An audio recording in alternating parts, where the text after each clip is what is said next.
Here at the BQN Network, we support and express solidarity for all of the writers and actors that have brought us the stories we passionately speak about. We continue to show love to all that are fighting the good fight for the WGA, SAG-AFTRA, and any upcoming strikes. We stand with you. You're listening to BQN. Assimilate the audio.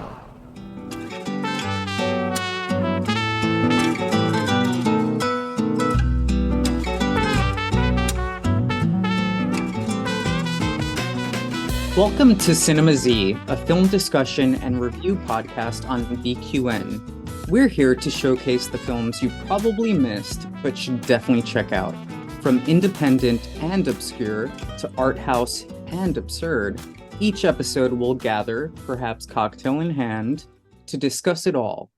I'm your host, Laz Marquez, and with me today are Mark White, Matthew Jennings, and guess who's really leading this discussion? It is our new co-host, Shalimar Luis, who Hi, everyone. is a great friend of mine, and we are so grateful to have you. Hey, I'm so excited to be here. Hi.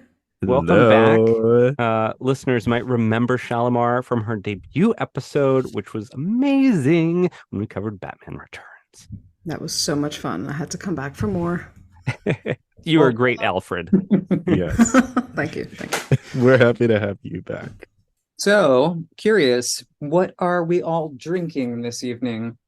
Well, our listeners are going to be shocked to their core because I didn't mix a cocktail tonight because we are talking about Annihilation. And Annihilation is a film that really has a lot to do with, I would say, other organisms maybe taking over organisms and turning people into, I don't know, mushroom spores. So today, ladies and gentlemen, for my first time ever on a podcast, I'm drinking psilocybin mushroom tea. I promise I won't trip. It's a low dose, I think. That's interesting. But it might not be a low dose. But I will see how I'm doing in the next hour. And if I need to, step back, we'll see. But I'll let you know if anybody starts having color auras around them. Or turning into a tree with some I will flowers. fill you all in. So I am one with the organism. I love that. You're so on theme. I always look forward to seeing, and you really kind of just blew my mind with this one. I would not expect you to bring in mushroom tea for a trippy movie like this. That's very original. I watched it on that too, so that helped. Oh my God, you really should, listeners. I am a strong advocate. Please watch the movie on mushrooms. How about you, Shalimar? What are you drinking? I am keeping it, I guess, basic at this point, but I have a whiskey and a Coke Zero, but the whiskey is something called Blackened, and it was made for Metallica. Oh. And that's all I know about it. And it has absolutely nothing to do with Annihilation, except the fact that I might have done a double, and I may myself get annihilated. Yeah. So I apologize in advance if I start to slur, but I'm going to blame Mark. So please do. Good. And encourage. And Matt? Well, listeners, as you know, I'm always very classy with my drinks. Only the highest quality. So today, as I'm waiting on money from the next paycheck, so I just took whatever was in the refrigerator and I mixed a lovely strawberry margarita and mango margarita. And there we have it. And it's not quite on theme. It's on theme-ish as things are kind of melding and molding together to make a new thing. It's definitely on theme. So that's what we have, listeners. But that's great. Next podcast, if you're like, Matt needs to step up his game, I'll send you my direct deposit info. Just go ahead and slide me like a Q20 and I will. Just cash at me. Yes, cash at me. I'm on Venmo. So would you like mushroom tea? I don't know what we're discussing next time, but no, I tried it once and I was watching one of the newer Planet of the Apes movies, and I felt like I was in the movie with the apes. Oh, awesome. Fighting the battle. Oh, and not good. No, after that I was like, no, I don't think. That's scary. That movie's terrifying to me. It's a little intense. Something about apes rising up. I don't like it. Is it weird that I am jealous about that? I would love to be in that situation. Oh, Lord. Anywho, I'm drinking water yet again, listeners. I am afraid of what the shimmer might do to me. So I am being super healthy today. Somebody needs to be able to walk out of the shimmer. One person. And I hope it's me, but who knows? Because we got to get into it, right? So I think now is a really good time to head into feedback. So Mark, you are the expert. Am I? You're on point. Thank you. Well, we did get some feedback, of course, from our number one listener, Mel Larson, who joined us on the round table last week. Mel writes, Jackie Brown, as I learned on @CinemaZPod, is a rare Tarantino movie with a woman as the central figure. The only one he didn't solo write and was based on an existing work of fiction. Also, the one with heart, and it shows. So thanks, Mel. Great feedback. Thank you, Mel.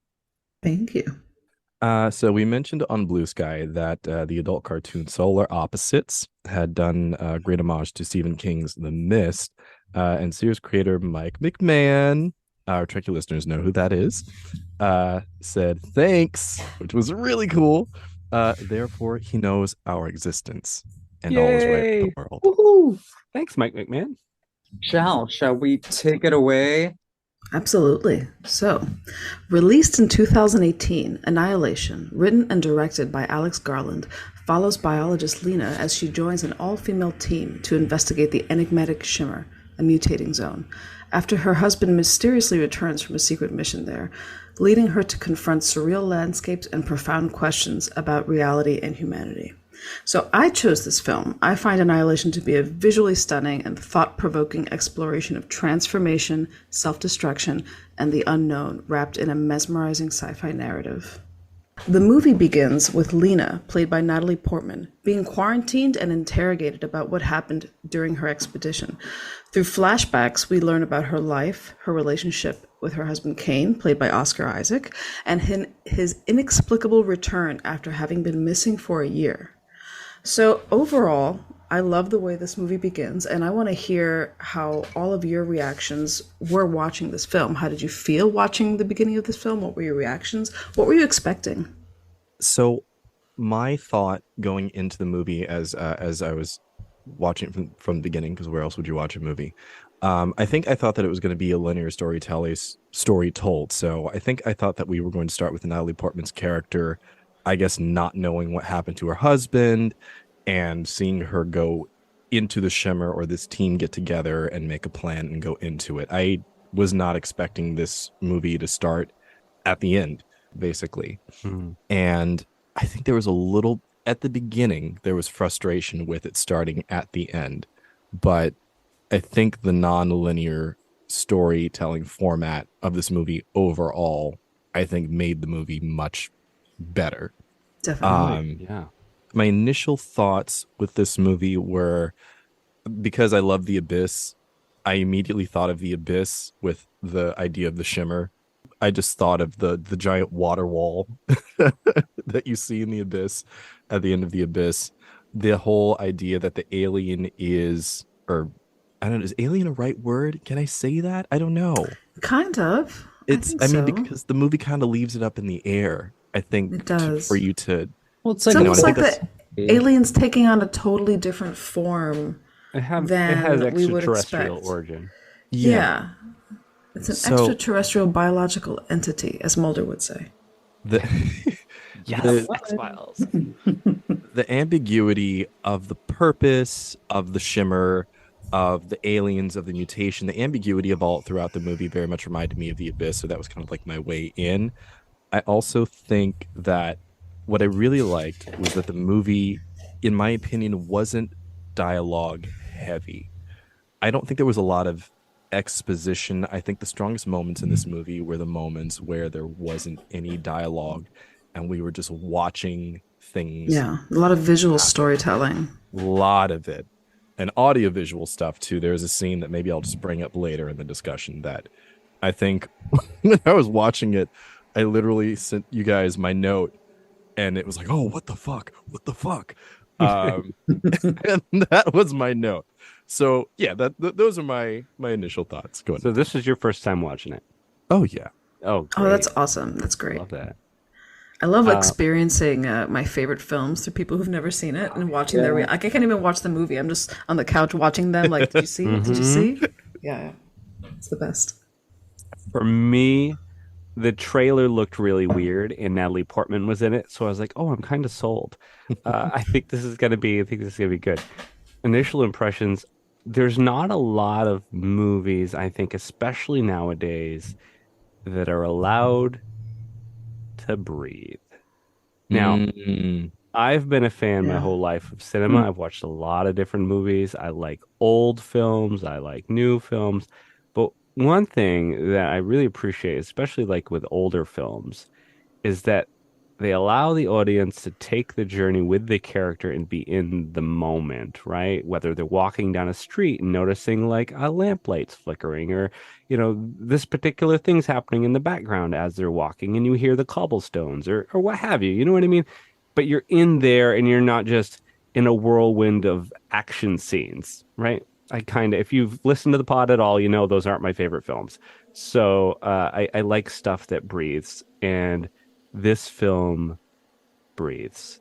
Yeah. And I get to experience the shimmer along with the different characters. I noticed, I think midway through my first watch of this film, that it was primarily an all-female cast. And I love that it took me until the middle of the film to notice, because I never cared, because they were all amazing actresses. Oh my God. Amazing. Yeah. I mean, they've got such an all-star cast for this. And I was sucked in. And then, like I think, Matt, you were alluding to, there's this whole... It's an experience. The film itself is an experience, especially when you get towards the end and as you get deeper into the shimmer, right? And they're talking about that in the film. It's like at first it's the subtle things, but the closer you get to the lighthouse itself, the more, you know, things get a little crazy. And it's that for the viewer too. The closer we get, the more the strange sounds happen, the more we start seeing weird things happening on screen that we can't understand. We don't know what's happening. And that's okay, because we're experiencing that moment with the characters. And this film, I mean, yes, it's in the spooky season, but it's so beautiful with audio, visual experience. I know how many times I've put this on before I've gone to bed to just listen.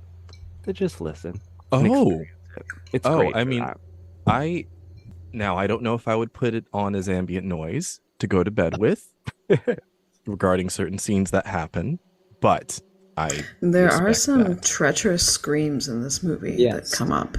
I'm asleep usually by the time the bear thing happens. Yeah. I mean, you know what, though? I will say that the music in this movie, the score, is phenomenal from beginning to end. I was actually just listening to this movie while I was cleaning the bathroom before this podcast. I was like, oh, let me just refresh it one more time. And the audio, even when there's no dialogue, to Matt's point earlier, is still telling a story. I still know what's going on. I mean, to be fair, I've seen the movie a lot, so it's in my mind, but I'm emotionally with the characters as if I was just, sitting in front of my screen. So there's definitely something to that. And Laz, what did you think? I'm normally not somebody who likes a film that time jumps and takes us through the narrative in the way that this film does. But I will say it's super effective because we see the motivation of our main character by the emotion that comes through her love for her husband, whether or not, that's something arguable later down the line. But seeing that connection, seeing the scene that hit me so hard in the beginning is her deciding to paint the walls. There's a scene where she feels like she's lost her husband. Yeah. So it's a moment of change, even though she may have thought that the change would be happening, but that's a moment where she's giving up effectively before he comes back into the picture. And something that really hit home for me, and it comes up throughout the entire narrative, is the song by Crosby, Stills, and Nash, Helplessly Hoping. And it's so powerful because it comes up a few times, I think. And it's such a good metaphor musically to really get us into that mood and what she's going through, what he might be going through, because we don't know what's happening. And just seeing that she ultimately really loves this man and is willing to do whatever she can. Like there's that scene where they have the water glass between them, and you can see that they're like, she's caressing. Yeah. And like she's trying so hard, and whether that's guilt or whether it's something else, there's something so rich about that like shot. I think it's really effective in setting up what is to come. Natalie Portman's character eventually, like some people, depending on where you lie on, the spectrum of like overly emotional or like overly practical, she kind of like lies right in the middle in my mind. So I think it sets her up to be somebody that we can all relate to in terms of motivation. Absolutely. And I think to your point, one of the things that stood out to me, there's two things that stood out to me that I wanted to talk about. One of them is sort of that science lecture at the beginning of the movie, that really brief, beautiful lecture that she gives with this tone of disaffection, like she's given it a million times and she's almost kind of bored of it, but she's also like really passionate about it. It basically explains the entire movie in terms of mutation and self-destruction, and it really lays out all the themes beautifully in the first couple sentences of the movie, which I think is just fantastic screenwriting. And back to what you were saying, Laz, about the protagonist, she is somebody with questionable motivations. You see her at first being, cheating on her husband. You see her being kind of emotionless, but then emotional. Like she's just bouncing between these things. You don't know where she's at. She's imperfect. She's obviously guilt and shame ridden.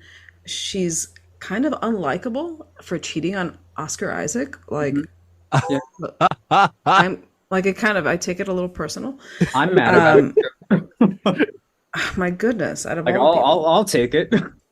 Right? Yeah, and I think it's kind of a brave decision to put an unlikable protagonist as your female lead in a movie with all women. Like that's kind of against the norm. And speaking to Lena being the protagonist, having read the book last year, to be fair, I audio read the book. I wanted to talk about a couple little differences in each act that kind of, they're big differences to be honest, but they sort of give you some context about where the original story came from and what Alex Garland did with it. So in the book, it's not as emotional as the movie is. It's very detached. You're reading it from the format of the biologist, who's Lena in the movie, her science journal, her notes of this whole mission. So any sort of emotional beat about her husband, about her companions on the trip, you only get through context clues, as where in the movie, it's much more grounded in all these like emotional motivations. So it's very fascinating to read this book. And I saw the movie first. And when I read the book, I was like, what the hell? This is so different. And I'm looking forward to talking about some more exciting differences from the movie and the book. Love that. Thank you. Thanks, Shal. It's kind of interesting because when you say that, because I didn't even know that it was a book until we had discussed it just in our chat, that it was a book first. And that makes me think of Frankenstein was kind of written in the same kind of format, wasn't it? As it was a journal just going over the person's notes about how he's trying to create this being and so on. I think in terms of, having the emotion be heightened in the movie, I guess it's, it's necessary, right? Because that's as an audience, that's our way into the world and into the story. Yeah, in the book, her motivations are unclear. She doesn't have the same motivations entering the shimmer. Her husband is has been MIA. He doesn't return.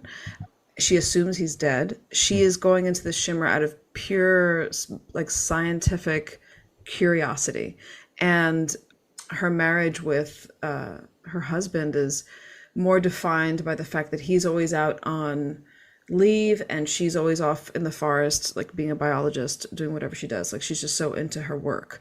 And that comes through in the book. And it sort of creates this weird thing that you're like very detached from the protagonist in the book, because things might be happening. Shit might have gone down, but you're just reading her scientific journal about it. So she's just talking about it, without any of that, I don't know, like, it's like drama. all logic, no emotion. But what's fascinating about what you're saying is that even though there's changes, I still pick that up in her character. Oh my God. Yes. It comes through in the performance and these little subtle, like. Absolutely. Yeah, we'll get to it once we get to those acts. Okay, so let's go to Act 2, Entering the Shimmer. So Lena joins an all-female team of scientists to investigate the shimmer. Inside the shimmer, they encounter a distorted sense of time and space, mutated landscapes, and hybrid creatures, amongst other things. There's a lot of things that happen in this moment where we see Lena engaging with Ventress, where we see Lena meeting her team for the first time and making the decision to go in the shimmer, because she's just so curious and so sort of guilt-ridden about what happened to her husband. So I'd love to hear your perspective on being introduced to these characters. Do you feel like the story benefited from having an all-female team or cast? And who did you relate to the most? I think that if we had, thinking about this in terms of a movie, I think if we had an all-male cast, I think the story would have been told differently.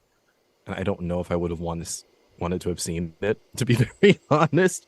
I think especially in Hollywood, I think if we had an all-male cast, this may have easily been something like Expendables. And that is not to knock the Expendables franchise, but in terms of, the transition from book to movie, I don't think that's the kind of tone that this movie needs. But I think if we were to have an all-male cast, we may have seen something like that. Or we may have seen a version of this movie where these men are not able to process their emotions, and it comes out in some sort of angsty, aggressive way, because sometimes in Hollywood, that's the only way that a man can show aggression is through anger. So I don't know if we would have had the same story. And on the other end of that, there is the stereotype of women always being emotional in film. And I guess what I'm saying is that the stereotype did not come through in this movie with an all-female cast, but at the same time, if the creators were trying to go that route, it didn't succeed in a good way. Am I making any kind of sense with that? Yeah.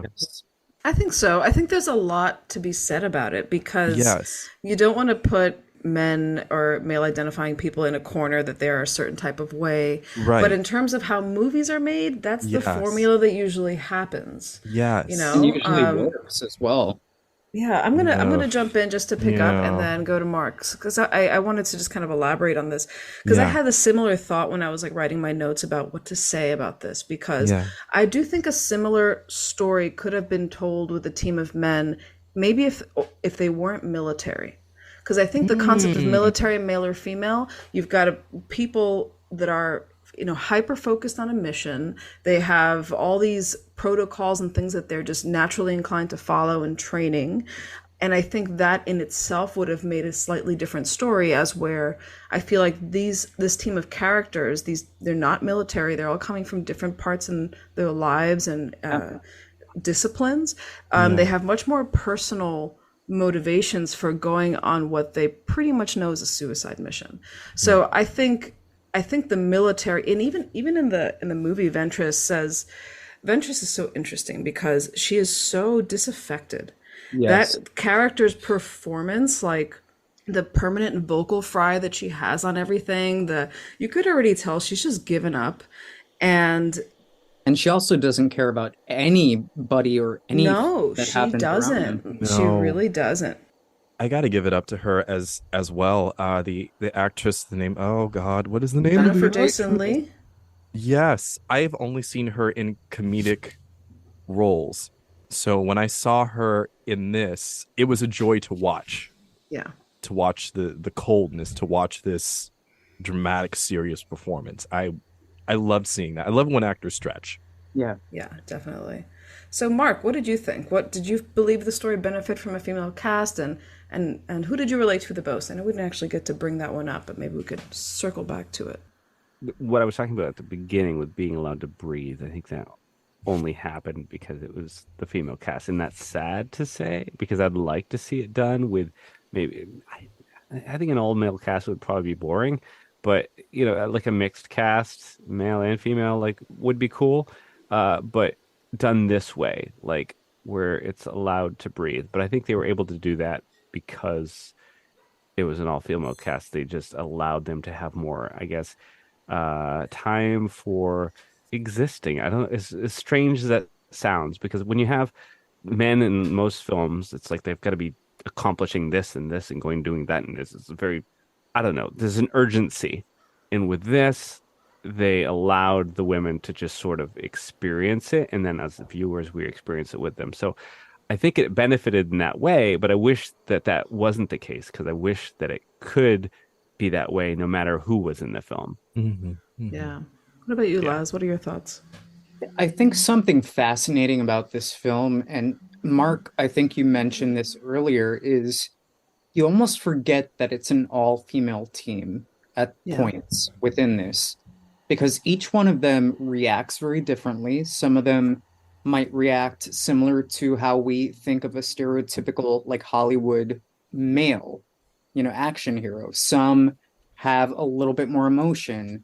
But I think what benefits the narrative the most is the fact that they're speaking to one another and sharing certain qualities about themselves.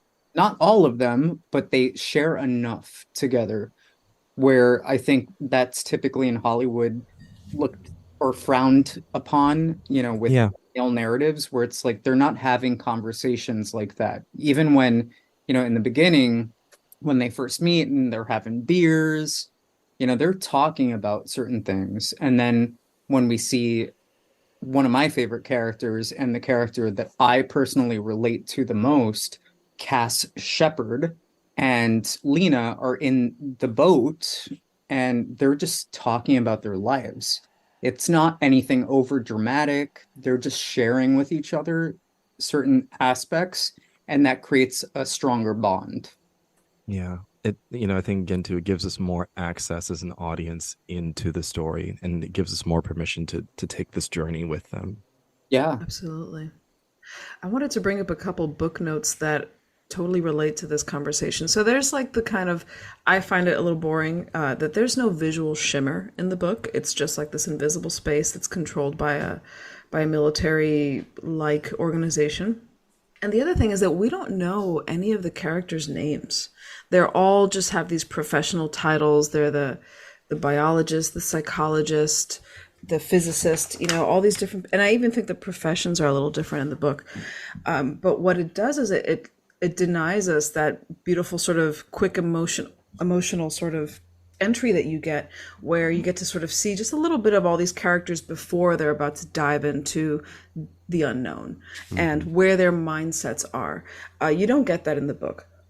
There's that really beautiful moment in that scene I was just talking about, where they're having beers, where I think, or maybe it's on the boat with Shepard, where she's kind of outlining these different people and their motivations. Yeah. Where it's like, this is my story, that's her story, but like in a very delicate way.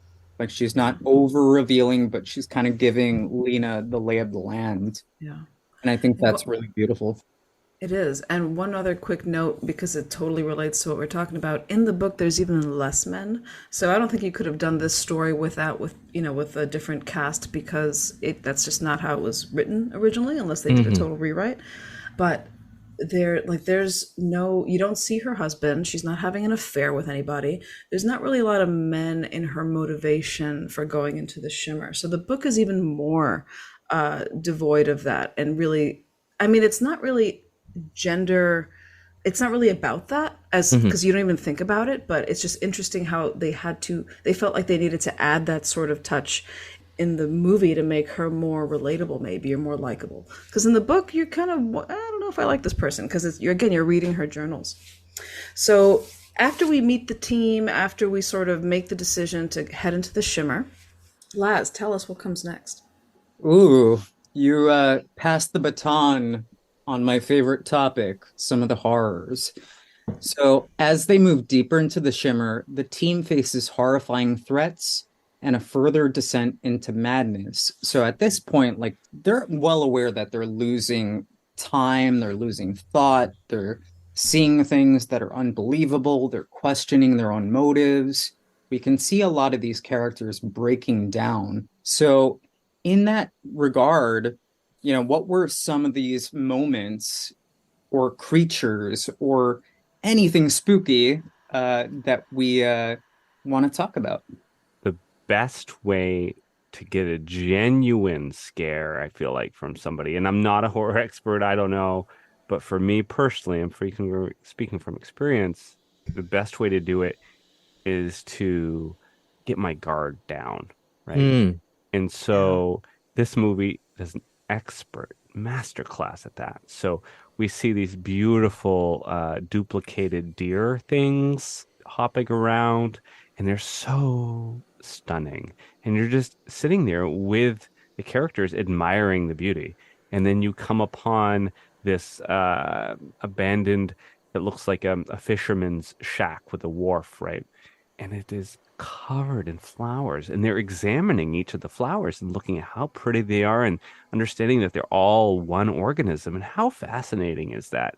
Which is the perfect time to scare the living shit out of you, because they grab Tessa Thompson. I forget her character's name, but Tessa Thompson, they grab her backpack and yank her, and you're like, what the fuck?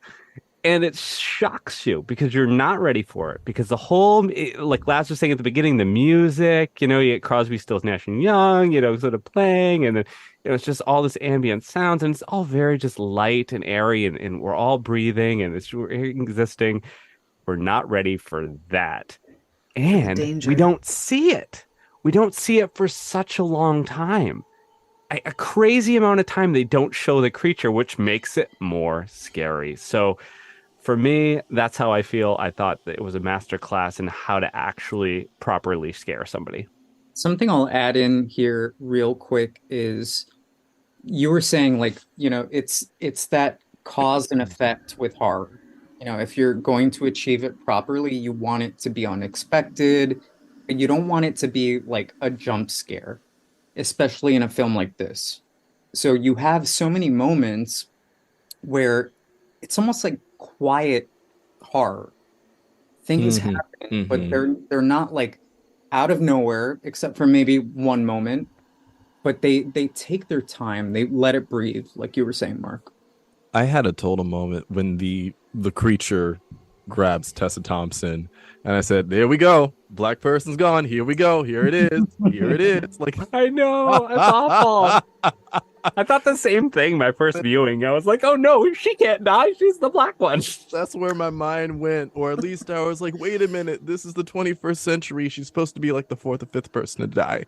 Can we talk about her for a second too? Because like the true horror about that character is that we are told earlier in the narrative that she might be a cutter, right? Right. So she's already similar to a lot of notes that Shalimar said about, like, these people and their motivations are very complex. So she eventually, at this point in the film, decides to just let go. There was in her own terms, but that's even horrific in itself. It was, I mean, there was something that was very, in my opinion, very beautiful about that moment where she lets go. I wasn't thinking about her personal motivation. I was just thinking, she has that moment where she says to, oh my God, Lena, she says, Ventress wants to face it. She said, you want to fight it. And she says something along the effects of, I don't want to do either of those things. And she just goes and she walks off. For one thing, with the black person dying first trope, I said, no, this bitch decided. She said, I'm going to do it on my own terms when I want to. Absolutely. That was like one thing.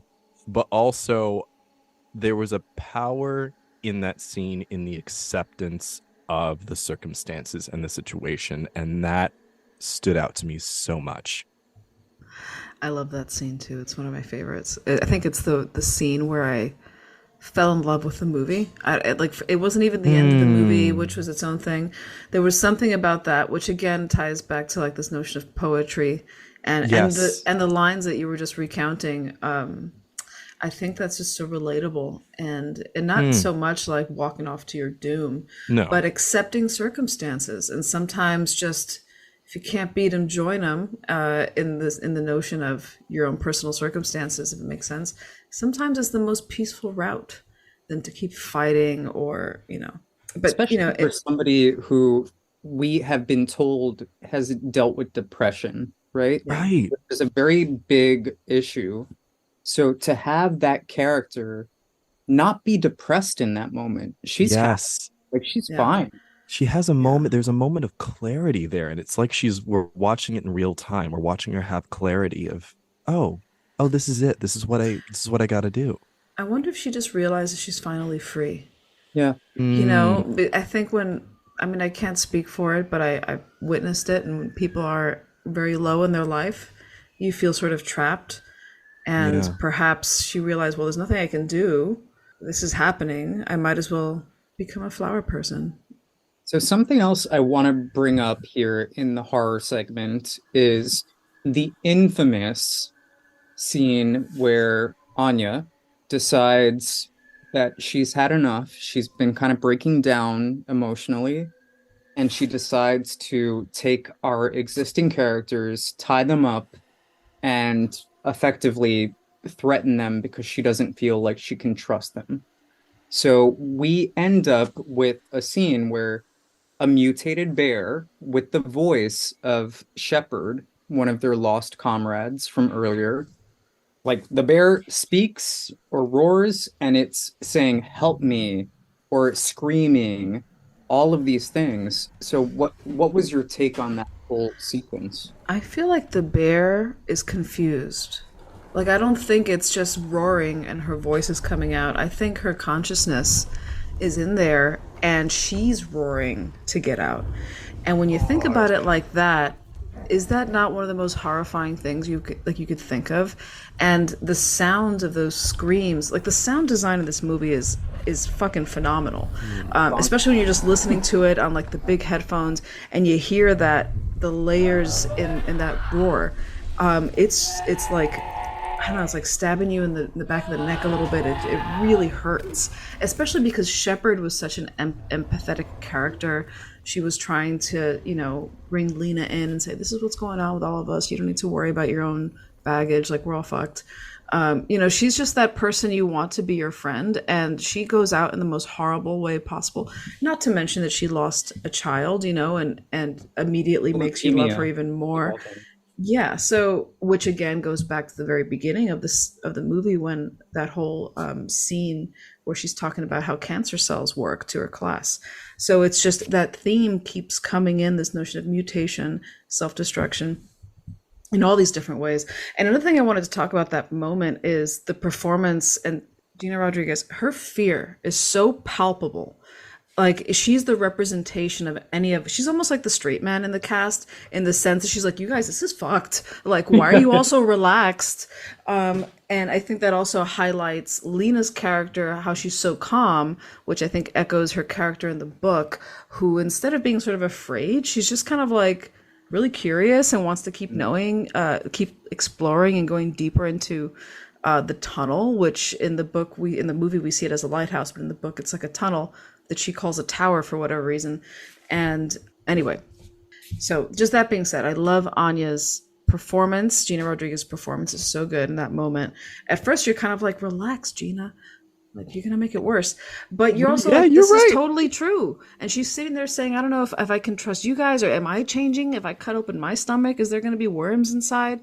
And that's another thing we didn't really talk about, is when they get to the military base and they discover that there was people there, and the sort of body growing up against the pool with all the tendrils. I mean, that's a pivotal scene. So I would love to hear, Matt, specifically your reaction, since it was your first time seeing it. And I want to hear what your thoughts were when you saw that whole sequence. Okay, so listeners, here we go. So I'm going to try to be short, but break this down. So we have the scene where we are watching the recording of the military officers, and the man gets his stomach cut open, and we see worms just going ever which way inside. And then cut to later on, we have the bear scene where Anya is holding everyone hostage. And then we hear the scream off, and Anya's like, I thought she was dead. I'm like, girl, I thought she was too. So I don't know what's going on. One thing, after watching The Mist, I think I came into Annihilation thinking, okay, this is going to be a very interesting, very mellow, very calm, artsy film. Here we go. This is a nice transition. And sure enough, we're right back to interdimensional, and I was so mad. I was mad at both. Shalimar and Lars. Yeah. I was like, damn it. But all that aside, there is something incredibly haunting about that scream, and that being that character's last moments. And, Shalimar, as you said, that bear is not necessarily roaring. That bear is confused. And listeners, when she was just talking about that, saying that she thinks that the bear is confused, I literally clutched my pearls, because that just adds a whole other element of just ugh. Yeah, it's really upsetting. So it's upsetting. It is incredibly effective. And it's pretty brutal. Like, that bear rips off Anya's face, and they show it, and it hurts my feelings. It's pretty bad. It's really gruesome. Yeah, I showed this film to my partner, and afterwards he's like, I don't know if I like that. I don't feel good right now. Like, it really upset him.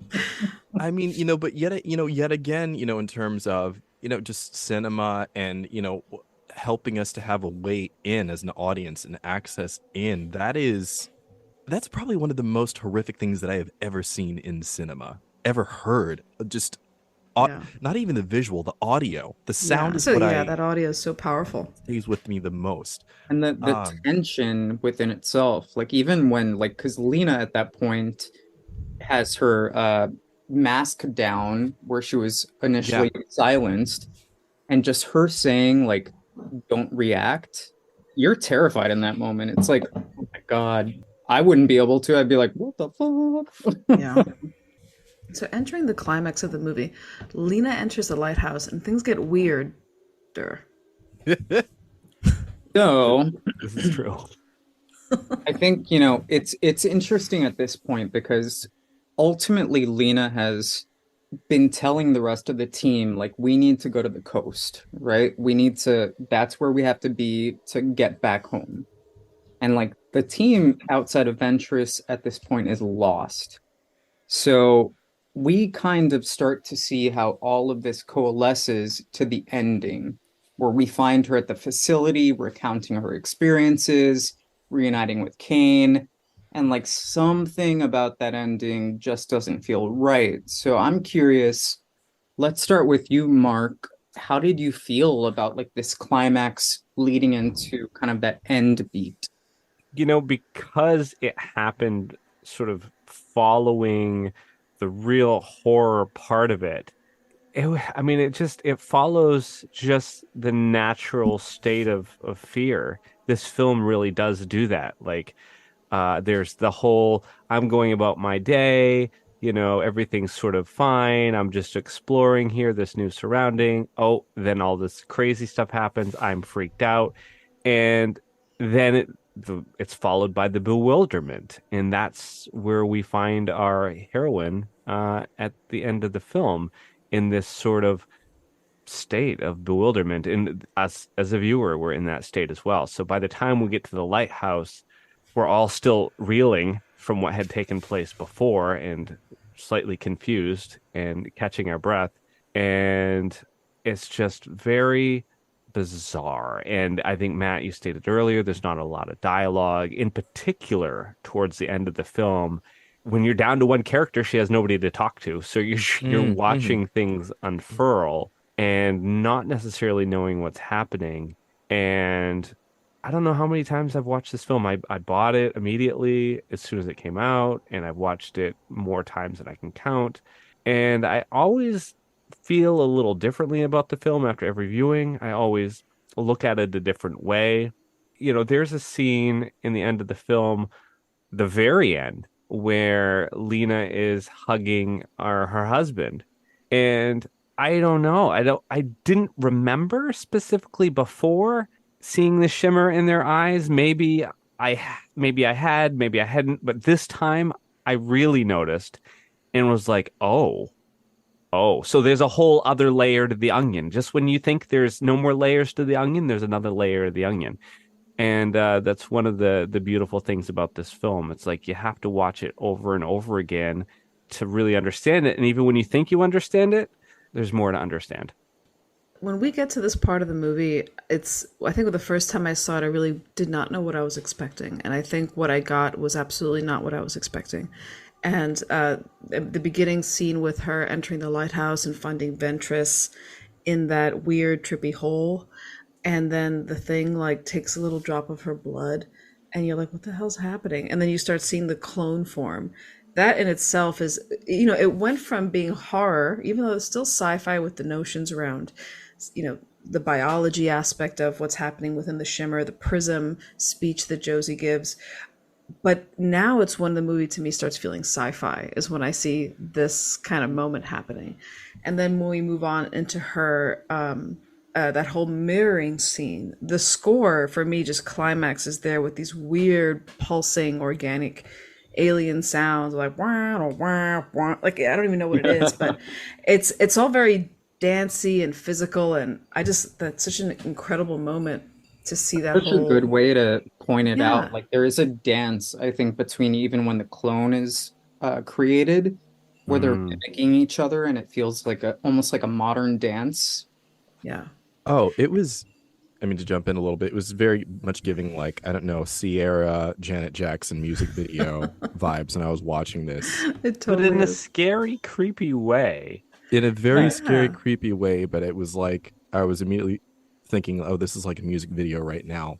But watching the journey of this newly formed being, learning from Lena how to walk, talk, whatever else, whatever other kind of behaviors it was picking up in the moment, was very interesting to watch. It was really cool to watch that moment happen in real time. I really enjoyed that.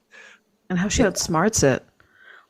That is so satisfying, because this whole movie, you're seeing this whole team being decimated. You're seeing just kind of not great things happening. And finally you see her kind of overcoming one of these damn obstacles, and it's the scariest one. And I definitely think there's something exciting about that as a viewer that makes it so rewatchable, that heroine making it to the end despite all these circumstances.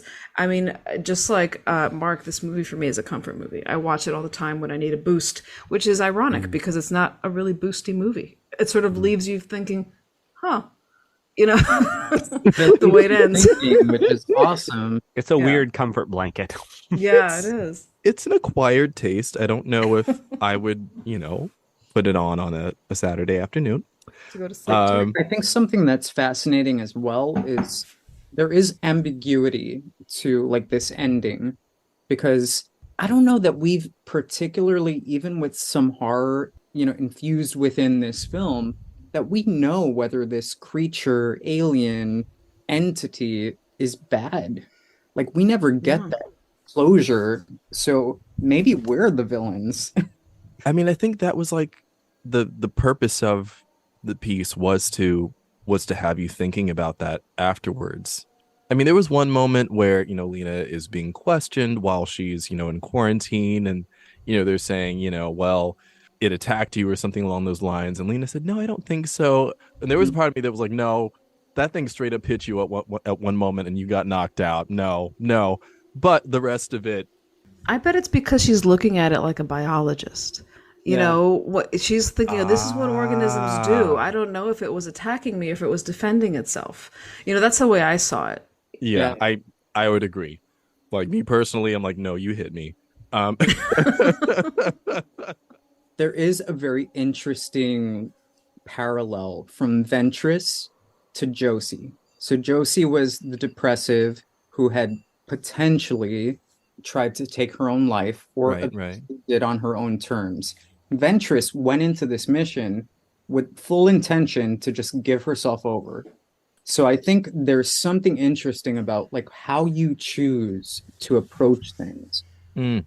I do want to say, for anybody who is in need, anyone who is in crisis or considering any sort of suicide, you can reach the Suicide and Crisis Lifeline through 988 on your phone.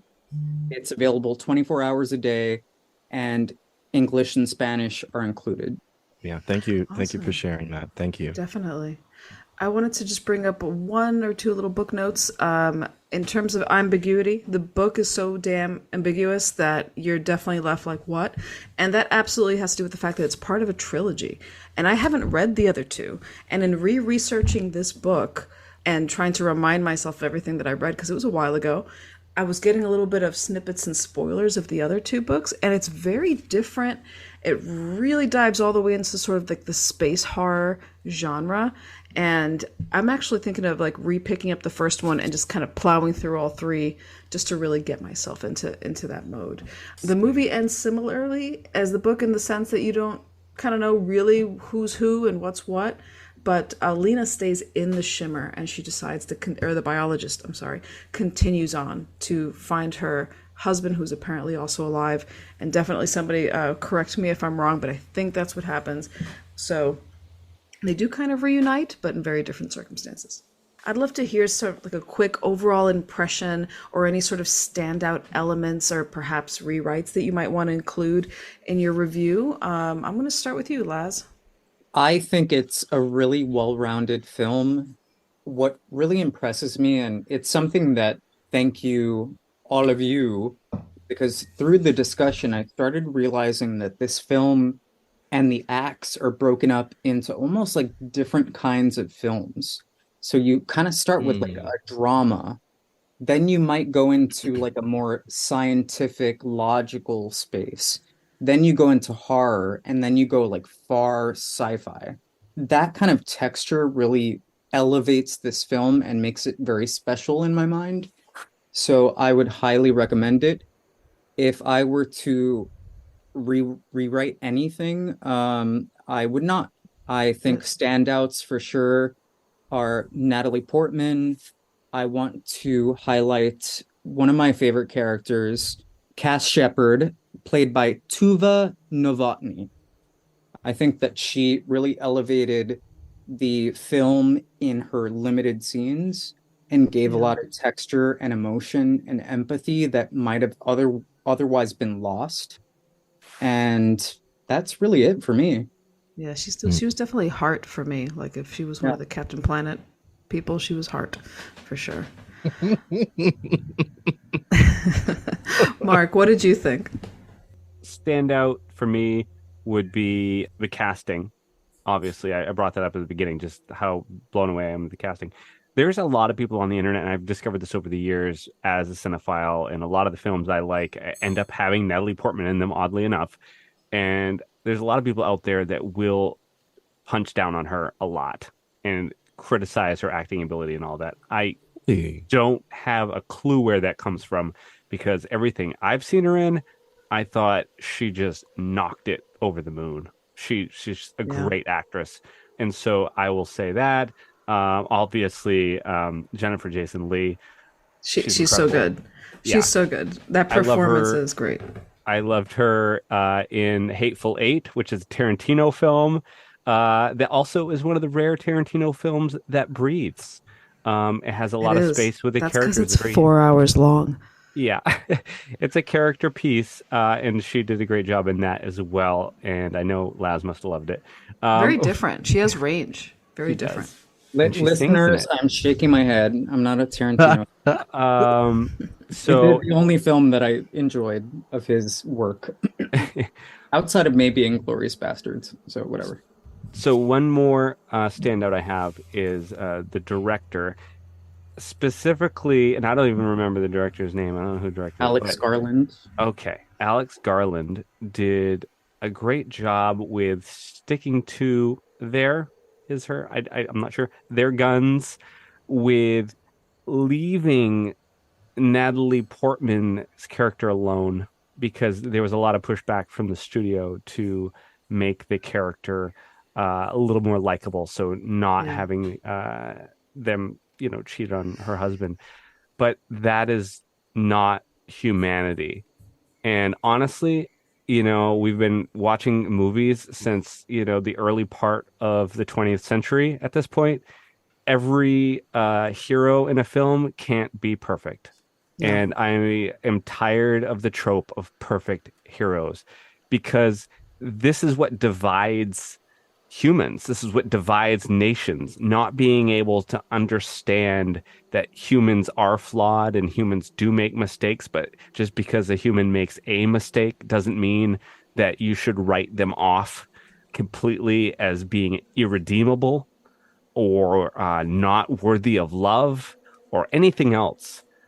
Because everyone's life experiences is colored with so many ups and downs. None of us are perfect. None of us. And so here we have a character that, yes, made, I guess, a mistake. Who knows? Who knows? We never saw their marriage. Okay? We never knew their dynamic. We don't know what the husband was doing or why he was away for so long. You know what I mean? So we can't be the judge and jury and convict that character. So hats off to the director once again for letting the character be, I guess, quote unquote, flawed as a human and having her still be likable through the whole film and you still root for her. So kudos. Absolutely. That's definitely a testament to just like a great screenplay. So Matt, what were your standouts?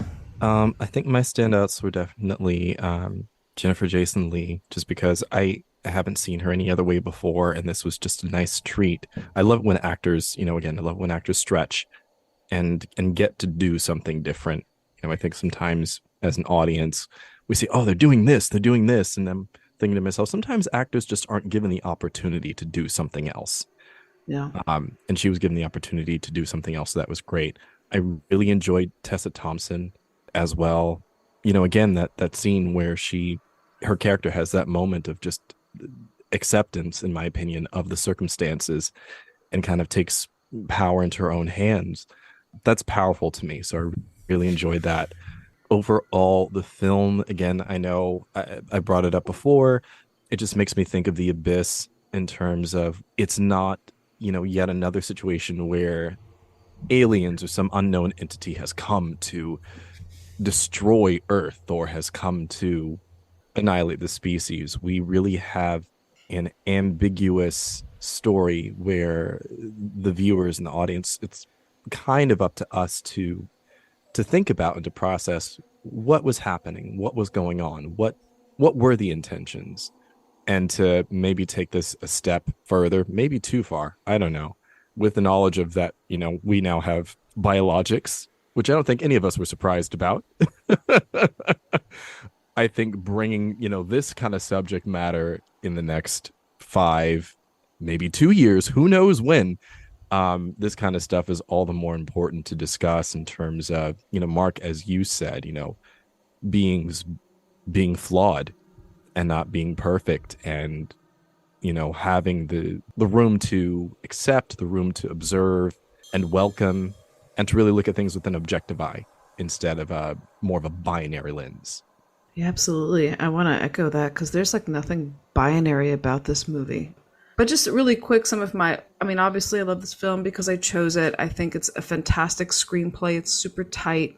There's nothing extraneous that I feel like I would need to cut. My favorite performances, hands down, is definitely Jennifer Jason Leigh's Ventress, especially on this recent rewatch. Because of just that incredible lack of affect that she managed to incorporate into every, it's like, how you said, letting actors do as much as they can. It's almost like she did as little as she could, to sort of get this I've given up sort of note. And then Natalie Portman, I've always loved Natalie Portman, maybe because I am of the generation of the millennial growing up with her and Leon the Professional to Mars Attacks to Star Wars to all that stuff. Like she was in Mars Attacks? Oh my God, she was the president's daughter. She's the president's daughter. Oh my God, I have to go back now. I love that film. It's a riveting role that I think defined her career. No, I'm kidding. But it is great. Super cute. Fun fact, me and Shalimar have known each other since we were kids. And oftentimes, even though I'm a gay man myself, I always say Natalie Portman is my wife. Like, she would be like the one person I would turn straight for. I get it. She has it. And I think what she does in this film is she navigates this notion of vulnerable, but also incredibly capable. Mm-hmm. You know, she when she shoots that alligator and she gets on one knee, and it's like that's just so satisfying to watch. Like, that to me is the equivalent of like Wonder Woman leaving the trench. It's just a very cool thing to see as a woman, to see another woman own the moment, take it down, and not making it about the fact that she's a woman that could shoot. Shepard's like, oh, so you could shoot? She's like, yeah, I was in the army. You know, it's just like a casual thing. Yeah, I agree. I mean, the camera stayed on her as she was just like holding the rifle, and I was like, she's not. You feel it. You feel the recoil of the scene. Like, there's just something about that I love that moment. So should we move on to director's cut? Yeah. Woohoo! And now we're pleased to bring you our feature presentation. So the first director's cut scene here is a bedroom scene, and this is the post-lovemaking between Lena and Dan, who is a fellow, I guess, professor at the college they both work at. They both sort of have odd relationships with their spouses, and evidently this has been a thing for a while, but this is sort of the last hoorah. And I'm going to take on the role of Lena for this one, and Matt has, I've volunteered Matt to be Dan. So I'm going to be Dan. Okay, hold on. I gotta get in Lena mode here. I gotta find my inner Natalie Portman. Find your inner Amidala. Oh my goodness. I'm not going to talk about the Trade Federation here. Okay, this is not the pod for that. Okay. Action. This was a mistake. Okay. You spend more time away from your husband than with him. You can't talk to him about work, and he won't talk to you about his. And there is a clear physical and intellectual connection between us. Have I covered the bases? You forgot to mention your wife. I love my wife. She is blameless in this. Come on, Lena, what's really going on here? You think that something may have happened to him, or you think he knows? That's it, isn't it? You think that somehow he's found out about our affair. Has he found out? Yes. You should go. No, Lena, Dan, I'm not interested in talking or anything you have to say. Just get dressed and get out. You know, it's not me you hate. It's yourself. No, Dan, it's you too. And it's never going to happen again. Cut. Love it. I love that scene. I do too. I love that scene. So thank you guys for indulging. Good job, boy. The next scene we have here, Lena and Josie, they have left their little cabin bungalow, and they are outside processing, I guess, the horrors that happened the night before, which was with the bear creature. Mm-hmm. And so they're sitting there after all of that. It's that next morning, and they're both sitting out there in the garden. Oh, and Laz is going to be Lena, and it looks like Shalamar has volunteered to be Josie. Action. You should go, Josie. How long was your husband in the shimmer? It's hard to say exactly. Theoretically, as long as a year. That's a long time to be inside and remain intact. I'm not so sure he was intact. I'm right about the refractions, aren't I? Yeah. I checked my blood last night. It's in me. It will be in all of us. It was so strange hearing Shepard's voice in the mouth of that creature last night. I think as she was dying, a part of her mind became part of the creature that was killing her. Imagine dying frightened and in pain and having that as the only part of you which survives. I wouldn't like that at all. Ventress wants to face it. You want to fight it. But I don't think I want any of those things. Josie? Josie? Josie! Cut. All right, listeners, so we have one more scene here, and I have titled this scene Annihilation inside the lighthouse because, well, that is the scene. So this is obviously part of the latter part of the film when they finally get to the lighthouse. Well, Lena does, and she meets, surprisingly, Ventress, who's already inside, and they have a little back and forth here. So Matt has volunteered to be Ventress, and it looks like Shalamar is going to be Lena in this one. So enjoy. Action. It's the last phase. Vanished into havoc. Unfathomable mind, and now bacon, now sea. Dr. Ventress? Lena, you spoke. What was it we said that I needed to know what was inside the lighthouse? And that moment's past. It's inside me now. What's inside you? It's not like us. It's unlike us. I don't know what it wants or if it wants, but it will grow until it encompasses everything. Our bodies, our minds will be fragmented into their smallest parts until not one part remains. Annihilation. Cut. You should just insert the Wilhelm scream in there. It'd be pretty funny. I'll insert goats screaming. Oh no! All right. Should we do a little trivia? Yeah.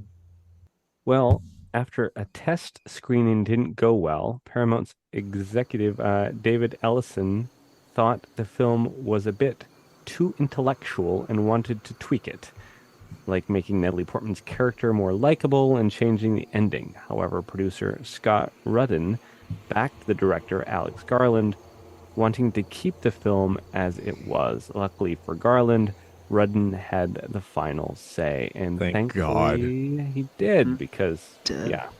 Thank God. Mm-hmm. Director Alex Garland decided not to reread the novel Annihilation. Instead, he decided to adapt it like a dream of the book, which I love that little tidbit. Yeah. That's so great. Frances McDormand was considered for the role of Dr. Ventress before Jennifer Jason Leigh was cast. I could have seen her too. I love she has her, too much energy. Yeah. but Jennifer Jason Leigh was the perfect cast. So. Yeah.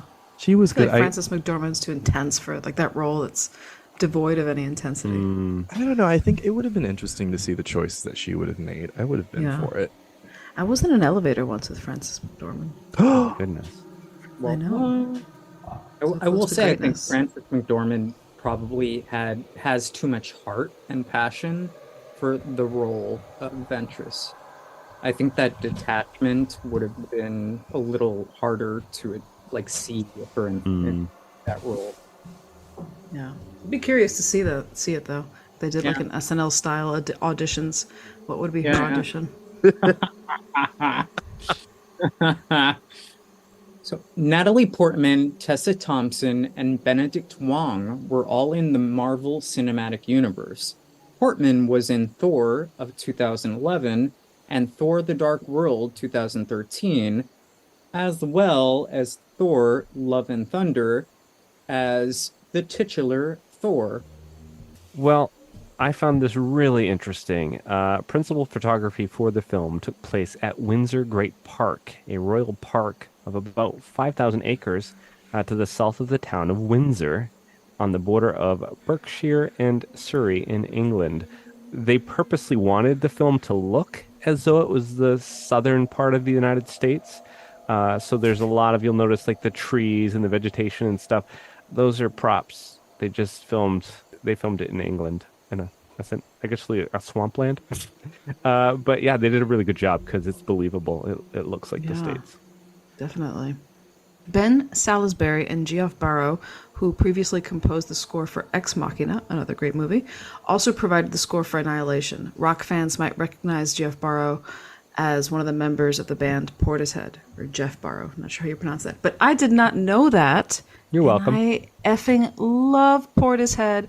I saw them in 2007, the day Steve Jobs died. Those things are connected in my head because I was standing 2 feet from the stage in Hammerstein Ballroom in New York City, and my phone went off with Steve Jobs died, and everybody the whole time was looking at their phone. And then Portishead came on and gave, they sound better than the records do. Oh, so good. I just aged myself real hardcore, but that's all right. I know, when this movie came out, I had to find out where the music came from because I know, Shal, you liked it too. It was just, I was like, who did this? This is brilliant. And then I connected the dots back to Portishead, and I was like, I love Portishead! It totally makes sense, too. Like, the sort of sci-fi weird sounds and how they bend the instruments and the distortion. Totally, it's like 1 and 2 totally makes sense. Oh, it is kind of interesting. I mean, this is a weird Star Trek connection, but if you think about it in terms of the cinematography and the shimmer, there's a lot of lens flare. And I remember when that was introduced into the Star Trek universe, and that's when Skydance. That was all JJ. Yeah, that was Mr. Abrams. Oh. Yeah, it was Mr. Abrams. It was also it was with his. Well, Skydance isn't his. Is it Is Bad Robot his? Bad Robot, yeah. Baby, Bad Robot is his baby. Okay, Skydance was just in there doing their thing, but I just the lens flare. Yeah, but he definitely loves those angular shots and the. Yeah. But that's the sound of a lens flare for my audio guests here. Final thoughts. Give us 1 out of 5 mutated alligators. What did you think of the movie? Love it. Well, everybody knows how I feel about the horror genre, so we got to factor that in here. So with that said, psych, I'm giving it 5 stars this week. My first. Mutated alligators. That's awesome. 5 mutated alligators are coming to get everybody. First, everybody. Yeah, this even is stuff that I've picked. I haven't given 5. So 5 mutated alligators. Yeah, I mean, the film, brilliant cast, brilliant writing, mind-bending special effects. It breathes. I can watch it over and over again. I always get something new. I mean, there's not too much more I can want out of a film. This film, it's got heart, it's got fear, it's got laughter. There's so much to this film. It's great. So I want to point out, I did laugh out loud the first time Tessa Thompson got pulled by the alligator because I was shocked into laughing. Laz and I have talked about this before. Nervous laughter. It's nervous laughter. So yeah, there's everything in this film. So 5 mutated alligators. I love it. What about you, Matt? I'm going to give it 4 out of 5 mutated alligators, but that's just because I think after watching The Mist, I was lured into a false sense of security, thinking I was going to watch something a little more wholesome, and I was not. I was almost equally petrified. You realize the name of the movie was Annihilation. I do. Like very teddy bears and rainbows. It could have been called Teddy Bears, mutated teddy bears. It could have. And the shimmer has a very rainbow effect. It was an alternative title that just got, chopped. Yeah, they were in the room in marketing. They were like, no, I don't think that's the one. I'm Spooky Voice Bear. We'll sell them as toys. No, but honestly, the film, again, it really goes against the genre of alien and invasion films and what you think, what you're going to see and what you're going to get. Again, I appreciate the ambiguous ending of letting the audience ask the question and think about it for themselves. So, yeah, 4 out of 5. What about you, Laz? I give this 5 out of 5 mutated alligators. I think this is a film that caters to anyone who might be a fan of science fiction, who might be a fan of drama, who might be a fan of horror. I think it really is a well-rounded story with great performances and really delivers while also giving you the opportunity to leave that film experience with questions that you might have in your brain for a few days, if not longer. Laz and I agreed on a film. This never happens. We must celebrate.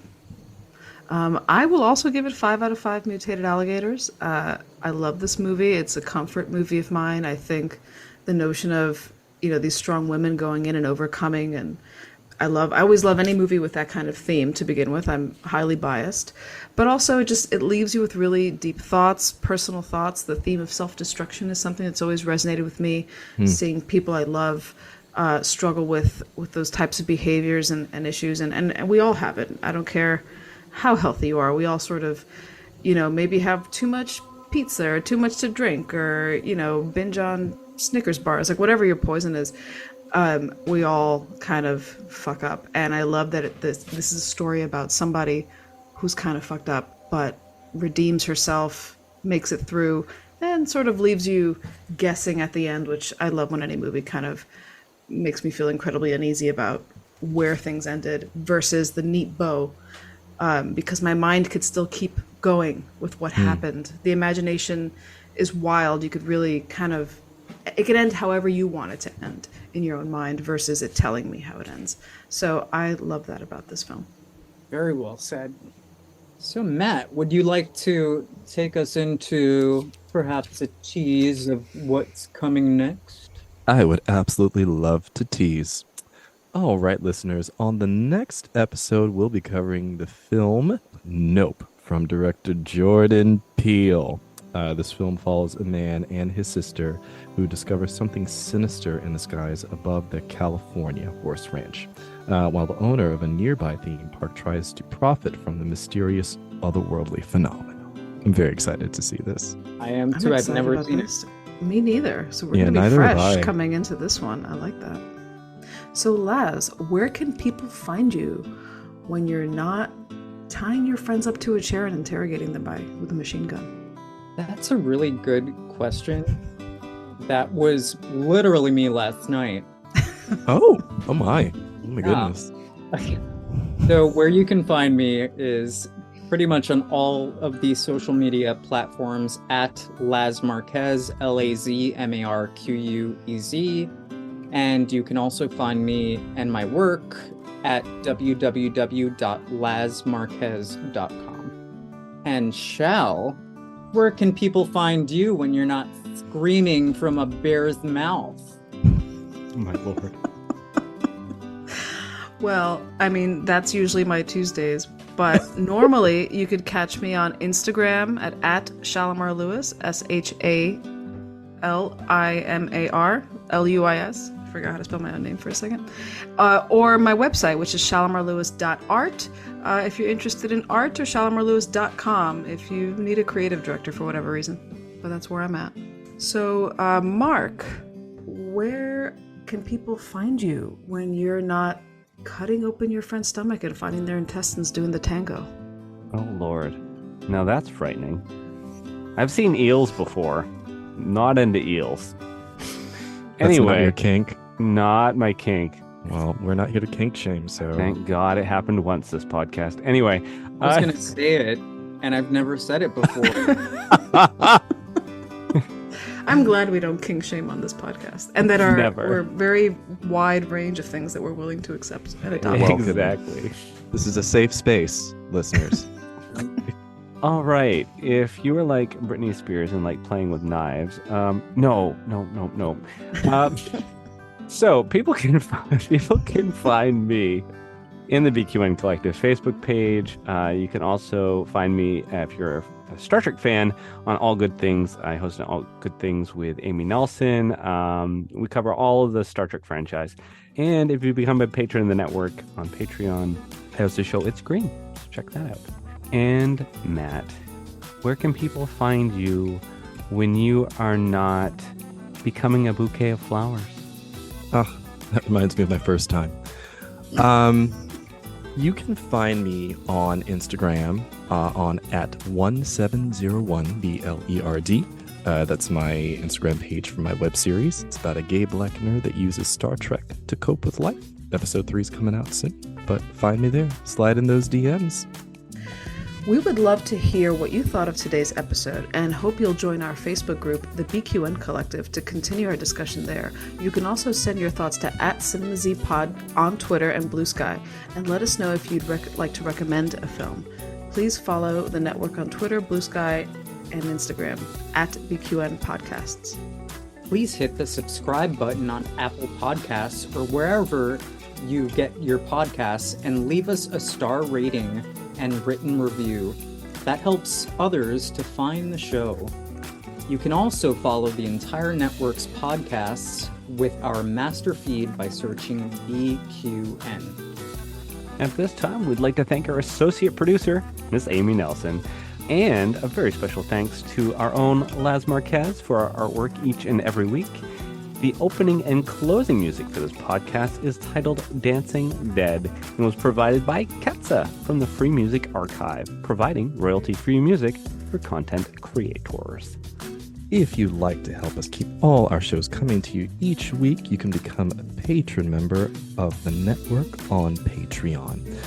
We will add you to the Hive Mind Facebook group so you can enjoy It's Green, Amy's Math Moments, and other network perks. With a monthly subscription of $5 or more, you can join our meetings on the Hive Mind Roundtable discussion on the second Saturday of each month.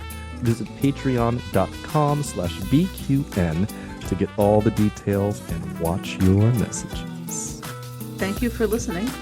We hope you'll tune in next time. It's kicking in.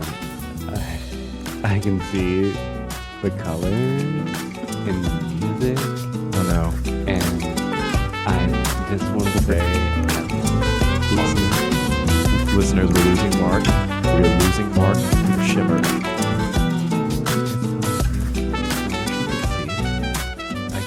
I can taste it. It tastes like cotton candy. Ooh. Oh, you were going to say bacon. Bacon. Maybe it does taste like bacon. Everyone Bye. make good choices. Oh, I'm going to have Never. another drink. So there goes that. See ya. Bye. Bye.